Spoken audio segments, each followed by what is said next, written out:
قرآن عظیم کا پارہ نمبر 26 سورہ حجرات آیت نمبر 2 میں اللہ ارشاد فرماتا ہے یا ایھا الذین آمنوا لا ترفعوا اصواتکم فوق صوت النبی. اے ایمان والو، خطاب یا ایھا الناس کہہ کے نہیں ہے، اے لوگوں نہیں ہے، خطاب ایمان والوں سے. گویا اللہ بتا رہا ہے کہ تعظیم وہی کرتے جو اہل ایمان ہوتے ہیں. یا ایھا الذین آمنوا لا ترفعوا اصواتکم فوق صوت النبی ولا تجهروا له بالقول كجهر بعضكم لبعض ان تحبط اعمالكم وانتم لا تشعرون. اے ایمان والو، اپنی آواز کو نبی کی آواز سے بلند نہ کرو. نبی کی آواز سے جب تم مقابلہ نہیں کر سکتے، اپنی آواز نبی کے برابر نہیں لا سکتے، تو تم نے سوچنا چاہیے.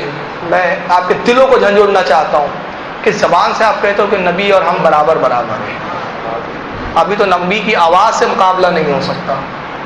میں آگے ایک چیز بہت بتاؤں گا انشاءاللہ، ایک بڑی پیاری بات یاد آ رہی، لیکن چونکہ میرے موضوع میں ہے اس لیے آگے بیان کروں گا. اللہ فرما رہا ہے ایمان والو، اپنی آواز نبی کی آواز سے بلند نہ کرو اور نبی کو ایسے نہ پکارو جیسے تم آپس میں ایک دوسرے کو پکارتے ہو. کہیں ایسا نہ ہو تمہارے سارے اعمال عقارت ہو جائیں اور تمہیں شعور بھی نہ ہو، خبر بھی نہ ہو. نبی کی آواز بلند کر دیا، اعمال برباد. 60 سال عبادت کی، 70 سال عبادت کی، ایک بار نبی کی بارگاہ میں، ایک بار نبی کی موجودگی میں آواز بلند کر دی، زندگی بھر کے اعمال برباد ہو گئے. نبی کی آواز سے اپنی آواز کی برابری کرنے کی کوشش کی تو اعمال عقارت ہو گئے. سوچنا چاہیے کہ جب ہم یہ کہہ دیتے ہیں، ہم سے مراد غیر لوگ، الحمدللہ اہل سنت نہیں کہتے، ہم سے مراد غیر لوگ، جب وہ یہ کہہ دیتے ہیں کہ نبی بھی ہماری طرح، وہ بھی کھاتے تھے ہم بھی کھاتے، اس کے بعد بھی وہ سوچتے ہیں کہ ہمارے اعمال بچے ہوئے ہیں، برقرار ہیں. قرآن کہہ رہا ہے ہرگز نہیں. کیوں؟ وہ تو سمجھ رہے ہیں کہ اعمال برقرار ہے، دعوی برابری کے بعد بھی اعمال برقرار ہے، مگر قرآن کہہ رہا ہے وانتم لا تشعرون، ان کو تو شعور ہی نہیں ہے، اس لیے تو بے شعوری میں ایسا سوچ رہے ہیں. اب آئیے اس تعلق سے مسلم شریف ایک صحابی رسول ہے جن کا نام ہے ثابت بن قیس رضی اللہ تعالیٰ. یہ کچھ کم سنتے تھے، آواز بلند کہہ کر پکار کر کہو تو سنائی دیتی تھی، کم سنتے تھے، آپ سمجھ جائیں. جب یہ آیت کریمہ نازل ہوئی اپنے حجرے میں جا کے چھپ کے بیٹھے، بلکہ ایک روایت میں نے یہاں تک پڑھا کہ اپنی بیوی سے کہا کہ میرے ہاتھ پر باندھ دو، اس لیے کہ دل محبت رسول میں اتنا بے چین ہے کہ ملاقات کا متلاشی ہے، مگر جاؤں گا نبی گفتگو کریں گے، میں کم سنتا ہوں، زور سے بولتا ہوں، کہیں ایسا نہ ہو کہ میرے اعمال برباد ہو جائے، تباہ ہو جائے. ثابت بن قیس رضی اللہ. اب یہاں اختیار رسول بھی دیکھو، کچھ دن مجلس میں نہیں آئے، روتے تھے، تڑپتے تھے. اللہ کے نبی نے غالباً سعد سے فرمایا، ان کے پڑوس میں رہتے تھے، کہ تمہارے پڑوسی ثابت بن قیس نہیں آتے. عرض کی یا رسول اللہ شاید ان کی طبیعت ٹھیک نہیں ہے. فرمایا جاؤ حال معلوم کرو. سعد تشریف لاتے ہیں، کہا میرے بھائی کیا ہوا، آپ رسول اللہ کی مجلس کو کیوں چھوڑ دیا آپ نے؟ عرض کیا میں تو برباد ہو گیا، ہلاک ہو گیا. بارہا میں نے نبی کی بارگاہ میں بہت بلند آواز سے بات کی ہے، میں کم سنتا ہوں نا، میں بہت زور سے بول دیتا ہوں، میرے اعمال تو تباہ ہو گئے، میری آخرت برباد ہو گئی. حاضر ہوئے رسول اللہ کے پاس، عرض کرتے یا رسول اللہ وہ تو رو رہے ہیں، یہ حال ہے.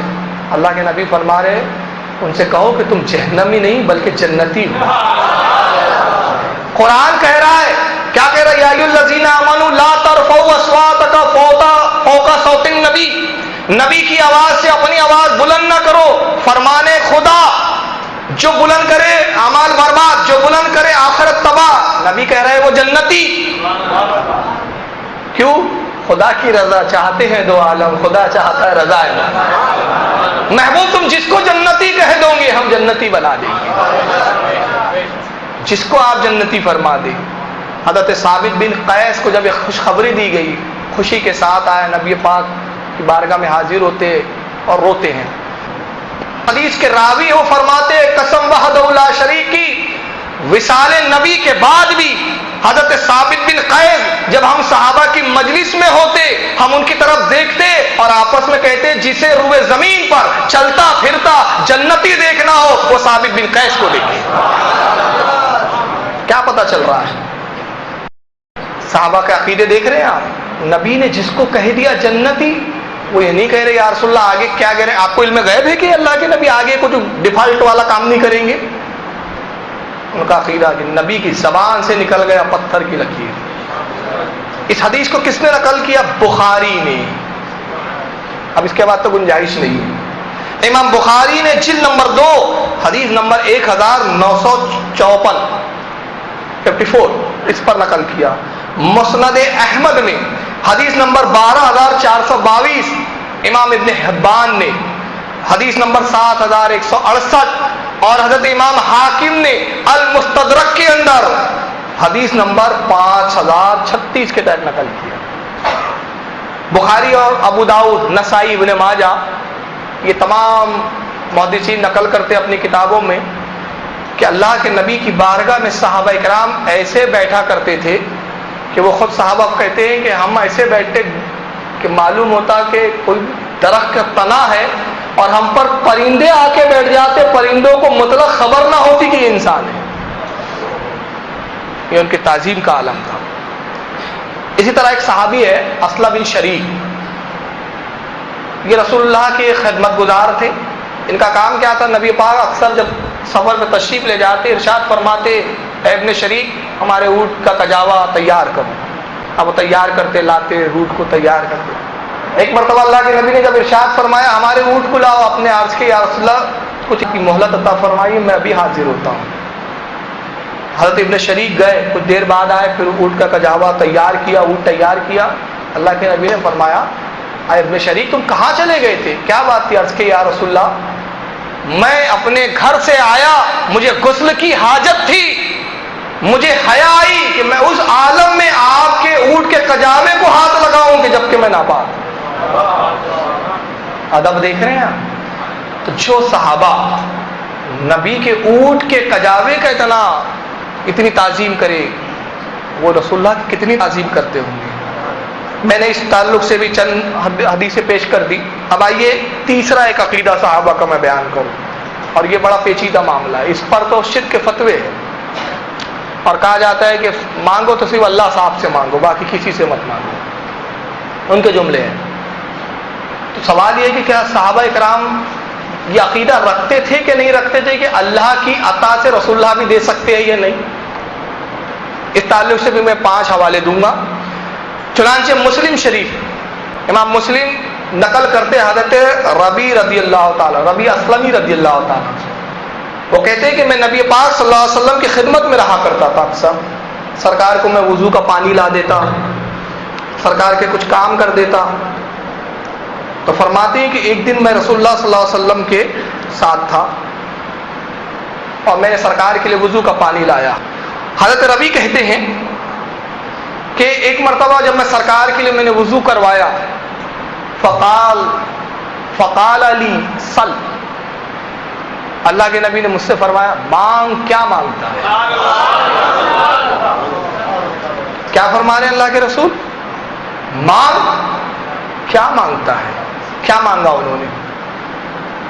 فرماتے ہیں فقلت، تو میں نے عرض کیا اسالو کا مرافقتا کا فی الجنہ، اے اللہ کے نبی میں آپ سے آپ کی جنت میں رفاقت چاہتا ہوں، پڑوس چاہتا ہوں۔ اب نبی کے الفاظ یہ نہیں ہیں، میں تو محتاج ہوں، میں کسی کو جنت کیسے دے سکتا ہوں؟ جنت تو اللہ کی ہے، مجھے کہاں اختیار ہے؟ جب تک اللہ وہی نہ بھیجے میں تو محض مجبور بندہ ہوں، عاجز بندہ ہوں، بندہ ناچیز ہوں میں۔ یہ نہیں کہا نبی پاک، بلکہ جملے سنیں کیا کہتے ہیں حدیث کے الفاظ، قالا او غیر ذالک، چلو وہ تو دیا اور کچھ مانگ، اور اس کے علاوہ کچھ، جنت تو دے دیا اور کچھ مانگ۔ میری مراد جنت نہیں تھی بلکہ دنیا، تو دنیا کے لیے کچھ مانگ، جنت تو دے دی گئی۔ وہ صحابی تھے، کیا کہتے ہیں قل تو ہوا ذاک، اللہ کے نبی میں اس پر ہی راضی ہو گیا، مجھے اور کچھ نہیں چاہیے۔ اب میں وہ شعر پڑھنا نہیں چاہتا، مجھے نہیں پتا مجمع میں وہ لوگوں کو کچھ شعر گوارا ہو یا نہ ہو، آپ لوگ سمجھ گئے ہوں گے۔ آخری مصرع عرض کر دیتا ہوں، ہم رسول اللہ کے جنت رسول اللہ۔ میرا مقصد آج کی مجلس میں کسی کے دل کو دکھانا نہیں، بلکہ لمحہ فکریہ دینا ہے کہ عقیدہ صحابہ کو سمجھو.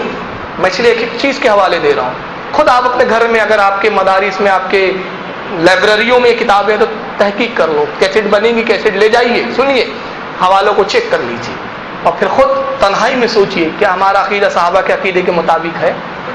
کہیں ایسا تو نہیں کہ ہم ایمان کے دعوے دار ہو کر اپنے مولویوں پر اتنا ایمان رکھتے کہ جو کچھ انہوں نے لکھ دیا بس اسی کو حرف آخر سمجھ لیا. تو یہ میں نے پہلی. اب اس تعلق سے ذرا حوالے سنیں. امام ابو داؤد نے سنن ابو داؤد کے اندر یہی حدیث حضرت ربی والی حدیث نمبر 1320 کے تحت نقل کیا. مسند احمد میں امام احمد ابن حنبل رضی اللہ تعالیٰ عنہ نے حدیث نمبر 16624 کے تحت نقل کیا.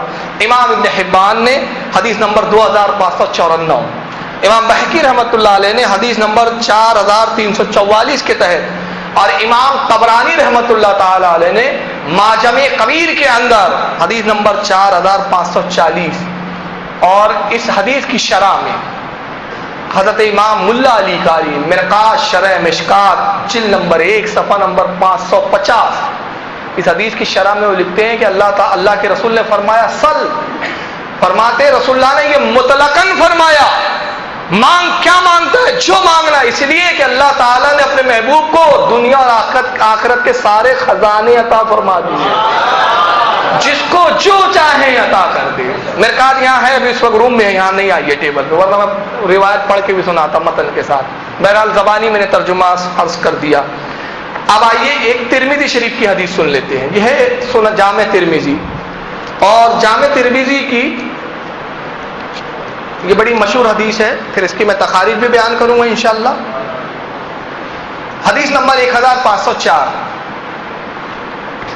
صاحب ترمذی رحمۃ اللہ تعالیٰ علیہ پوری سند کے ساتھ عثمان بن حنیف رضی اللہ تعالیٰ سے روایت نقل کرتے ہیں. کہتے ہیں ان عثمان ابن حنیف رضی اللہ تعالیٰ عنہ ان رجلا دریر بصرات النبی صلی اللہ علیہ وسلم. کہتے ہیں اللہ کے نبی صلی اللہ علیہ وسلم کی خدمت میں ایک نابینا شخص آئے جو آنکھوں سے معذور تھے, صحابی رسول تھے, نبی کی خدمت میں آئے, آنکھوں سے معذور ہے, وہ اللہ کے رسول کے صحابی. کہتے فقال اللہ ان یعافیانی, اللہ کے نبی دعا فرمائیے کہ اللہ مجھے بینا کر دے. اللہ کے نبی نے یہ نہیں فرمایا میں کوئی سول سرجن ہوں, آنکھوں کا آپریشن کر سکتا ہوں, میں کیا کر سکتا ہوں تمہاری یہ دعا, جاؤ تم دعا کر لو. پھر آنکھیں آ بھی نہیں سکتی, مادرزاد نہ بھی نہ ہو. بلکہ نبی پاک کیا فرماتے, حدیث کے الفاظ سنو, امام ترمذی نقل کر رہے ہیں, کہتے کہ اگر تو چاہے تو میں دعا کر دوں تیرے لیے, ان شیتا صبرتا فہو خیر لک, اور اگر تو صبر کر لے تو یہ تیرے لیے بہتر ہے. میں چاہوں تو دعا کر سکتا ہوں, تو اگر چاہتا ہے کہ میں دعا کروں تو دعا کر دیتا ہوں, مگر اگر تو صبر کر لے تو تیرے لیے بہتر ہے, خیر ہے اس میں. وہ صحابی کیا کہتے ہیں, قال فدعوہ, اللہ کے نبی آپ دعائی کیجیے, میں صبر نہیں کر سکتا, یہ نابینا ہونے سے میں پریشان ہو گیا, آپ صبر نہیں ہوتا مجھ سے, اب آپ دعا کیجیے. اب اللہ کے نبی کیا کرتے, خود دعا نہیں کرتے, کیونکہ بات کی میں ایک حدیث بتاؤں گا, اگر چاہتے اللہ کے رسول اپنا دست کرم لگاتے بینا فرما دیتے, مگر اپنی امت کو تعلیم دے رہے تھے کہ ابھی تو میں بظاہر حیات ہوں, اپنے صحابی کی آنکھ لوٹا سکتا ہوں, مگر اے مانگنے والوں, اے محتاجو, جب میں بظاہر تمہاری آنکھوں سے اجل ہو جاؤں گا تو تم کیا کرو گے, میں تمہیں ایک سنت اور طریقہ دے جا رہا ہوں, تو میں کیسے مانگنا ہے, مجھے مجبور مت سمجھنا ہو وصال کے بعد, میں تمہیں نظریہ دے رہا ہوں, عقیدہ دے رہا ہوں. اس کے بعد اللہ کے نبی کیا کہتے ہیں, حدیث کے راوی کہتے ہیں قال فامرہ ان تودعا فیحسنا وضوءہ, اللہ کے نبی نے فرمایا کہ میرے صحابی پھر سنو, اچھی طرح سے وضو کر لو, اچھی طرح سے وضو کر لو. وَيَدُوا بِهَذَا الدُّعَاء, پھر اپنے ہاتھوں کو دعا کے لیے اٹھاؤ اور پھر یوں کہو اللہم انی اسالک اتوجہ الیک بنبیک نبیک محمد النبی الرحمہ, اے پروردگار میں تیرے نبی محمد صلی اللہ علیہ وسلم کے وسیلے سے اتوجہ تیری طرف متوجہ ہوتا ہوں جو رحمت والے نبی ہے. ابھی یہ عقیدے کی میری پوری ترجمانی نہیں ہوئی ہے, وسیلے کے تو یہ بھی قائل ہیں, کچھ موقع پہ کہہ دیتے ہیں کہ ہاں ہم بھی وسیلے کے قائل ہیں. اب امام ترمذی آگے کیا لکھتے ہیں, امام ترمذی کہتے ہیں اب یہ کہا کہ اللہ کے نبی نے کہ تو وضو کر اور پھر اللہ سے دعا کر کہ پروردگار میں تیرے نبی رحمت محمد صلی اللہ علیہ وسلم کے وسیلے سے تیری طرف متوجہ ہوتا ہوں یا محمد. بس یہی تو عقیدے کی جان ہے. ان کے نزدیک ندا شرک، غیر اللہ کو پکارنا کفر. کوئی دور جو ہو وہ سن نہیں سکتا، مگر نبی پاک تعلیم فرماتے کیا کہنا اس کے بعد یا محمد انی توجہت بک الی ربی فی حاجتی ھذا.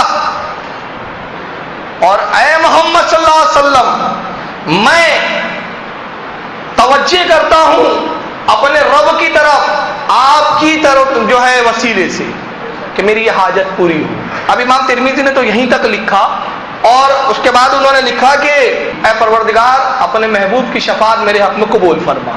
مگر امام طبرانی فرماتے کہ ابھی وہ دعا سے فارغ بھی نہیں ہوئے تھے، دعا ختم ہوئی، ہم صحن مسجد میں بیٹھے تھے، وہ اٹھ کر ایسے آئے کہ آنکھوں سے بھیگا تھے.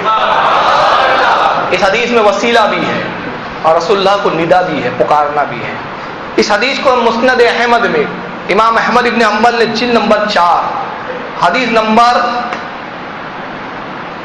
16790 جلد نمبر 4 16790 میں اس کو نقل کیا. امام ابن ماجہ نے بھی اس کو نقل کیا. حدیث نمبر 1385 صحیح ابن خزیمہ نے، امام ابن خزیمہ نے حدیث نمبر 219، امام حاکم نے المستدرک کے اندر حدیث نمبر 1180 کے تحت. دلائل النبوت میں امام بحقی رحمۃ اللہ تعالی علیہ نے جلد 6 صفحہ 166، امام نووی رحمۃ اللہ علیہ نے کتاب الاذکار صفحہ نمبر 83 پر. اور ایک آخری حوالہ غیر مقلدین کے مسلم بزرگ علامہ شوقانی تحفۃ الذاکرین صفحہ 194 پر بھی انہوں نے نقل. اب میں نے کہا تھا نا کہ نبی چاہتے تو ہاتھ لگاتے، دست شفقت لگاتے اور آنکھیں آ جاتی. اب میں جو حدیث سنا رہا ہوں مختلف الفاظوں میں آئی، لیکن میں جو حدیث سنا رہا ہوں یہ امام ابو نعیم نے دلائل النبوت کے اندر حدیث نمبر 543 کے تحت نقل کیا. یہ ان کے الفاظوں میں سنا رہا ہوں. ایک صحابی رسول ہے حضرت قتادہ رضی اللہ تعالیٰ، جنگ بدر، بعض نے کہا جنگ احد، اس جنگ میں شریک تھے. ایک تیر دشمن کا سنسناتا ہوا آیا، آنکھ کو لگا اور آنکھ کا ہلکا باہر گر گیا. یہ آنکھ کا جو گولا ہے نس سے لٹک رہا ہے. حضرت قتادہ کو تکلیف بھی ہو رہی تھی، لڑنے میں تکلیف جو ہے زحمت بھی اٹھانی پڑ رہی تھی. آپ نے اپنا ہاتھ لیا اور اس آنکھ کے گولے کو نوچ لیا، پھینکا نہیں، مٹھی میں رکھ لیا. لڑتے لڑتے دشمن کو کاٹتے چیرتے رسول اللہ کی خدمت میں حاضر ہوئے. عرض کرتے یا رسول اللہ میری اس آنکھ کو درست فرما دیجئے. تو سب سے پہلے تو نبی نے یہ کہنا تھا غیر اللہ سے مانگنا شرک، میں تو اللہ نہیں ہوں، اور یہ جو آنکھ نکل گئی ہے مجھے کوئی طاقت نہیں، میری استطاعت نہیں، مجھ میں یہ صلاحیت نہیں، قوت نہیں، میں تیری آنکھ جو نکلی ہے باہر اس کو کیسے درست کر سکتا ہوں. امام ابو نعیم کہتے ہیں نبی نے یہ نہیں فرمایا، کہا قتادہ اگر تو چاہے تو دنیا میں ایک آنکھ سے نابینا ہونے پہ صبر کر لے اور اس کے عوض مجھ سے جنت لے لے. چاہے تو صبر کر لے، اس کے بعد مجھ سے جنت لے لے. حضرت قتادہ عرض کرتے یا رسول اللہ آپ کی محبت، آپ کی الفت، آپ کی رفاقت، اس سے تو جنت مل ہی جائیں گی، آپ آنکھ درست کر دیجیے. اخیرہ دیکھیں آپ کی محبت، آپ کی الفت، آپ کی رفاقت، آپ کا ساتھ، اللہ کے نبی اس کے وقت مجھے جنت مل ہی جائیں گی، آپ آنکھ درست کر دیجیے. حضرت قتادہ خود اس حدیث کے خود راوی ہے، فرماتے اللہ کے رسول نے اس آنکھ کو لیا، میرے آنکھ کے حلقے میں لگایا اور اپنا لعاب دہن، تم اگر کسی کے آنکھ میں لعاب ڈالو دیکھو کیا ہوتا ہے. چلے ہیں نبی سے برابری کرنے کے لیے، یہ نبی کا لعاب، نبی نے اپنا لعاب دہن قتادہ کی آنکھ پہ رکھا. اور اس کے بعد حضرت قتادہ کہتے ہیں قسم وحدہ لا شریک کی میری آنکھیں ایسی روشن ہو گئی، میں حیرت زدہ ہوں کہ وہ آنکھ جو پہلے سے صحیح تھی وہ زیادہ دیکھتی ہے کہ جس کو نبی نے درست کیا وہ زیادہ دیکھتی ہے. میری آنکھ وہ زیادہ دیکھتی ہے جس کو نبی نے درست کیا. آنکھ درست کی نبی نے، لواب دہن لگایا، اور اس کے بعد مسکرا کے کہتے قتادہ بڑے ہوشیار نکلے، آنکھیں بھی درست کروا لی، جنت بھی لے لی، جاؤ تمہیں جنت بھی عطا کی جائے۔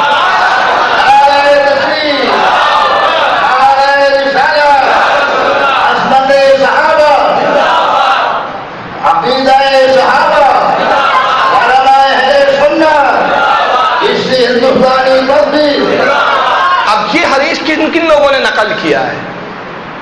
میں نے امام ابو نعیم کے الفاظوں میں حدیث بیان کی، لیکن خصائص القبریٰ میں بھی امام جلال الدین سیوطی جلد نمبر 1 صفحہ 205 پر اس کو نقل کرتے ہیں۔ مجموع الزوائد کے اندر امام حیثمی رضی اللہ تعالیٰ عنہ صفحہ نمبر 116 پر، امام زرقانی رحمۃ اللہ تعالیٰ علیہ جلد نمبر 2 شرح زرقانی جلد نمبر 2 صفحہ نمبر 432 پر، اور ایک آخری ایسا حوالہ دے رہا ہوں کہ اگر یہ عقیدہ کفر و شرک ہے تو امام ابو نعیم کا نمبر بعد میں ہے، جو حکم لگانا چاہتے ہیں آپ امام جلال الدین سیوطی کو بعد میں دیکھیں، آپ پہلے اپنے گھر کی خبر لیں۔ البدایہ والنہایہ علامہ ابن کثیر ابن تیمیہ کے شاگرد جلد نمبر 3 صفحہ نمبر 356 پر بھی انہوں نے اس حدیث کو نقل کیا ہے، ابن کثیر نے بھی نقل کیا ہے، تو ابن کثیر پہ لگائیے۔ اب آئیے بخاری شریف، اس کے بعد تو معاملہ ہی ختم ہو جاتا ہے۔ بخاری شریف کی جلد نمبر 1 باب الاستسقاء، جس کا ترجمہ ہوتا ہے پانی مانگنے کا بیان، اور اس حدیث امام بخاری نے حدیث نمبر 953 کے تحت اس حدیث کو لایا، اور جلد نمبر بخاری کی 1 حدیث کے راوی انس ابن مالک رضی اللہ تعالی کہتے ہیں انس ابن مالک رضی اللہ تعالیٰ، حضرت انس ابن مالک کہتے ہیں ان عمر ابن خطاب رضی اللہ تعالیٰ، حضرت عمر ابن خطاب رضی اللہ تعالیٰ عنہ کے زمانے میں کانا اذا قحط استسقا، جب قحط پڑ جاتا اور وہ پانی مانگتے اللہ سے تو کیا کرتے؟ بالعباس بن عبد المطلب رضی اللہ تعالیٰ عنہ، وہ حضرت عباس رضی اللہ تعالیٰ عنہ کو جو حضور کے چچا ہیں ان کو ہاتھ پکڑ کر لے کر آتے میدان میں۔ اب جب پانی مانگتے دعا کرتے پانی کے لیے، جب انہیں پانی کے لیے دعا کرنے کی ضرورت ہوتی تو حضرت عباس کو لے کر آتے، فقالا، پھر وہ کہتے اللہم انا کنا نتوسل الیک بالنبیک صلی اللہ علیہ وسلم، کہتے ہیں پروردگار جب تیرا نبی ہم میں موجود تھا تو ہم تیرے نبی کے وسیلے سے تجھ سے پانی مانگا کرتے تھے۔ یعنی صحابی ایک عقیدہ یہ دے رہے کہ ہم نبی کا وسیلہ طلب کیا کرتے تھے، وسیلہ مانگنا ہمارا طریقہ ہے، اور نبی کے زمانے میں نبی کی ظاہری حیات میں بھی ہم یہ کیا کرتے تھے۔ فَتَسْقِينَا، اور تو ہمیں پانی عطا کر دیتا تھا۔ پھر کہتے ہیں وَإِنَّا نَتَوَسَّلُ إِلَيْكَ بِعَمِّ نَبِيِّنَا فَاسْقِينَا، اے پروردگار اب ہم تیرے نبی کے چچا کو وسیلہ بنا کر لاتے ہیں تو ہمیں پانی عطا کر۔ حدیث کے راوی کہتے ہیں انس ابن مالک قال فَيَسْقُونَ، اب پانی برس ہوتا۔ اب یہاں پر بھی ایک اعتراض علامہ ابن تیمیہ نے کیا، اور پھر پوری ان کی ذریت جو ہے اس اعتراض کو دہراتے ہوئے آ رہی ہے۔ اعتراض یہ کیا گیا کہ اگر وصال رسول کے بعد نبی سے وسیلہ مانگنا جائز ہوتا تو نبی پاک صلی اللہ تعالی وسلم کا وسیلہ حضرت عمر ابن خطاب مانگتے، حضرت عباس کا کیوں مانگنا؟ اس کا مطلب یہ ہے کہ جو وصال فرما جائے اس کا وسیلہ لینا جائز ہے، زندوں کا وسیلہ لیا جا سکتا ہے، جو مردے ان کا نہیں لیا جا سکتا۔ اس کا جواب جو ہمارے ہاں علماء نے دیا ہے وہ یہ ہے کہ حضرت عمر رضی اللہ تعالیٰ عنہ چاہتے، ان کو معلوم تھا کہ نبی کا بھی وسیلہ مانگنا جائز ہے، حضرت عباس کا وسیلہ مانگ کر اور حضرت عباس کو وسیلہ بنا کر انہوں نے یہ ذہن دیا کہ دیکھو نبی کا وسیلہ تو ہم بناتے تھے کہ ہماری سنت ہے، ہمارا طریقہ ہے، مگر دیکھ لو ہم صحابی ہو کر غیر نبی کا بھی وسیلہ بناتے ہیں، تو جب ہم غیر نبی کا وسیلہ بناتے تو تم بھی غیر نبی کا بھی وسیلہ بنا لیا کرو۔ لہذا اولیاء کا وسیلہ اس زمرے میں آ گیا، ائمہ کا وسیلہ بھی زمرے میں آ گیا کہ غیر نبی کی ذات سے بھی وسیلہ طلب کیا جا سکتا ہے۔ اب آخری میں جو میں نے اعتراض عرض کیا کہ بھائی وصال کے بعد وسیلہ مانگنا جائز نہیں، جیسے کہ ان لوگوں کا ہے، اس کے لیے میں ایک حوالہ دوں گا، اس کے بعد پھر چند حوالہ جات اور بیان کر دوں گا۔ میرے ہاتھ میں اس وقت تفسیر نصفی ہے، جس کو تفسیر مدارک کے نام سے زیادہ جانا اور پہچانا جاتا ہے۔ اس کا صفحہ نمبر 234 اور سورہ نساء پارہ نمبر 5، یہ قرآن کی تفسیر ہے امام نصفی کی، آیت نمبر 64۔ اس آیت کے تحت اس کی تفسیر میں حضرت امام نصفی رحمۃ اللہ علیہ کیا لکھتے ہیں، سن لیجیے۔ وہ آیت کریمہ کیا ہے پہلے سن لیجیے، سورہ نساء کی۔ اللہ تعالیٰ ارشاد فرماتا ہے وَلَوْ أَنَّهُمْ إِذ ظَّلَمُوا أَنفُسَهُمْ جَاءُوكَ، اے لوگوں جب تم اپنی جانوں پر ظلم کرو، یعنی گناہ کر لو، میرے نبی کی بارگاہ میں آؤ، قرآن کہہ رہا ہے فَاسْتَغْفِرُوا اللَّهَ، اللہ سے استغفار کرو، وَاسْتَغْفَرَ لَهُمُ الرَّسُولُ، اور اگر میرا رسول تمہارے لیے استغفار کرے، شفاعت کرے، شفیع بن جائے تمہارا، لَوَجَدُوا اللَّهَ تَوَّابًا رَحِيمًا، تو تم اللہ کو بہت زیادہ توبہ قبول کرنے والا پاؤ گے۔ اب اس پر توصیف الرحمان جو غیر مقلدوں کے اس وقت موجود ہے، عالم دین ہے، انہوں نے کہا کہ اس آیت پر جو عمل ہے وہ رسول اللہ کی زندگی میں ہی تھا، اب نہیں کیا جا سکتا۔ قرآن نے کہا کہ جب تم گناہ کرو تو نبی کے پاس آؤ، تو صحابہ آ جاتے تھے نبی کے پاس، معافی مانگ لیتے تھے، نبی دعا کر دیتے اللہ ان کو معاف کر دے، اب نہیں کر سکتے۔ اور اللہ کے رسول کے پاس آ کر اپنی غلطی کا اقرار کرے، یہ اسی وقت ممکن تھا جب تک رسول اللہ صلی اللہ علیہ وسلم زندہ تھے، جب تک اللہ کے نبی صلی اللہ علیہ وسلم زندہ تھے۔ جب اللہ کے نبی فوت ہو گئے، اب وہ اللہ سے معافی مانگے، اپنے اس ظلم کا اقرار کرے اور آئندہ نہ کرنے کا عہد کرے، تو اپنے اس گناہ کے بارے میں مالک اسے کہتا ہے جو تو گناہ کر کے آیا ہے، سن لَوَجَدُوا اللَّهَ تَوَّابًا رَحِيمًا، تو اللہ کو توبہ قبول کرنے والا اور رحم کرنے والا پاؤ گے۔ کچھ لوگ اس آیت سے یہ غلط استدلال بھی کرتے ہیں کہ دیکھا جی قرآن پاک میں ہے کہ جب آپ گناہ کر بیٹھو، ظلم کر بیٹھو، تو اللہ کے رسول صلی اللہ علیہ وسلم کے پاس آؤ، تو اب ہم اللہ کے نبی صلی اللہ علیہ وسلم کی قبر پہ جا کر آپ سے معافی کا سوال کرتے ہیں۔ اللہ کے نبی صلی اللہ علیہ وسلم کی قبر پہ کھڑے ہو کر اپنے گناہوں پہ اقرار کرتے ہیں اور پھر کہتے ہیں اللہ کے نبی آپ ہم سے آپ ہمارے لیے اللہ سے معافی مانگے۔ تو قرآن پاک کی آیت کی نص کیا ہے؟ جاؤک، کہ آپ کے پاس آئے۔ قرآن پاک میں یہ نہیں ہے کہ آپ کی قبر پہ آئے، آپ کے پاس آئے۔ جب تک اللہ کے نبی زندہ رہے، اللہ کے نبی اپنے اصحاب کرام کے لیے اور جن امت کے لوگوں سے گناہ ہوتے رہے ان کے لیے اللہ سے معافی مانگتے رہے، اللہ معاف کرتا رہا۔ یہاں ذکر نبی کے پاس آنے کا ہے، نبی کی قبر پہ آنے کا نہیں۔ میں نے ایک ہی جواب، اس کے ایک ہی بات کہوں گا جواب میں، باقی پھر بعد میں مزید حوالے آئیں گے، باتیں آئیں گی۔ توصیف الرحمان سے صرف ایک گزارش ہے، بلکہ توصیف الرحمانی ان کی پوری جماعت سے میری گزارش ہے کہ اگر صلاحیت ہے، ہمت ہے، تو صرف اتنا ثابت کر دو کہ یہ آیت اب منسوخ ہو چکی ہے، بس بات ختم۔ تم کون ہوتے ہو کہ قرآن کی اس آیت کو اب منسوخ قرار دو؟